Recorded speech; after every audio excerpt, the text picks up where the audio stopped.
కంటే ముఖ్యంగా నాకు చూపించిన దర్శనం ముస్లింల మధ్య నీతో వాడుకుంటాను అని చెప్పాడు. ముస్లింల మధ్య వాడుకున్నాడు. నేను వెళ్ళినప్పుడు 6 మంది, ఒక్క వ్యక్తి ప్రభువుని నమ్ముకోవటానికి 5 ఏళ్లు పట్టింది. ఆ తర్వాత 6 మంది 6 సంవత్సరాలు నాతో వాగ్వివాదం చేస్తూ వచ్చారు. నువ్వేంది, నువ్వు ఈ కథ ఏంది, నేను చూసుకుంటామన్నారు. RSS వాళ్ళు, VHP వాళ్ళు నాకు ఈమెయిల్ రాసేవాళ్ళు.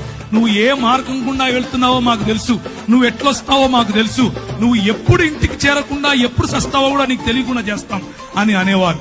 ఇలాంటి పరిస్థితి. అక్కడ నువ్వు వెళ్లి సాక్షి జీవితం అనంటే ఏంటి అనంటే, అక్కడ నువ్వు వెళ్లి క్రైస్తవుడిని అని చెప్పుకుంటే చాలు తన్నుతారు.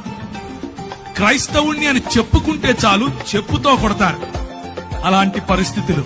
కానీ స్టెఫెనును ఆశీర్వదించినట్లుగా, స్టెఫెనుకు వాక్ చాతుర్యం ఇచ్చినట్లుగా, స్టెఫెనులో వాక్ ప్రభావం ఇచ్చినట్లుగా, స్టెఫెనును ఏ విధంగా జ్ఞానముతోనూ కృప